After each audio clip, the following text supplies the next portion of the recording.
시가총액이 8천억 원에 달하는 바이오 기업 케어젠이 어제 회계 의견 비적정 우려로 거래가 정지되면서 엄격해진 회계감사 기준에 대한 문제가 화두로 떠오르고 있습니다. 작년 통신부품 기업 간만우를 비롯해 이 회계감사 비적정으로 상장 폐지가 된 기업이 급격하게 늘어나는 등 외부감사법 강화로 어려움을 겪는 기업이 많아졌습니다. 김성훈 기자입니다.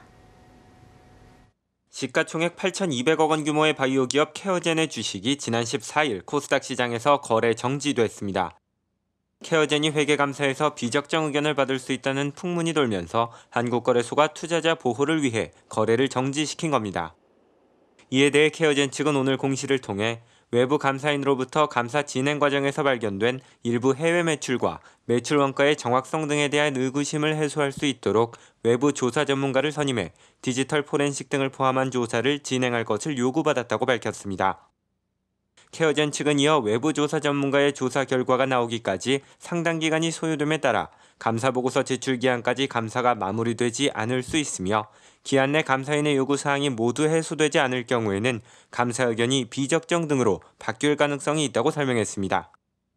이처럼 회계 의견 비적정으로 어려움을 겪는 경우는 비단 케어젠뿐만이 아닙니다. 감사기관으로부터 비적정 의견을 받을 경우 주가 하락은 물론 상장 폐지 사유가 될 수 있어 기업은 큰 타격을 받게 됩니다.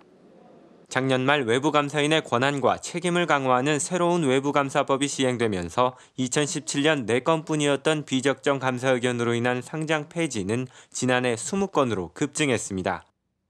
한 상장사 관계자는 최근 감사기관에서 요구하는 디지털 포렌식 조사의 경우 기간이 오래 걸릴 뿐만 아니라 조사 비용도 1억 원이 넘기 때문에 자료 제출 기한을 맞추기 어려운 경우가 많다고 토로했습니다.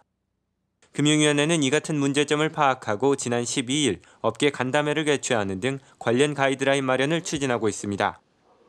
김용범 금융위 부위원장은 제도와 집행의 괴리를 소수의 관행으로 치부하기에는 우리 경제 상황이 녹록치 않고 범정부적으로 총력을 기울이고 있는 기업 활력 제고와 혁신 성장에도 걸림돌이 될 수 있다며 감사기관들의 변화를 촉구했습니다.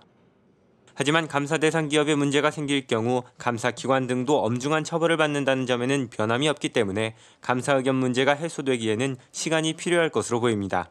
서울경제TV 김성훈입니다.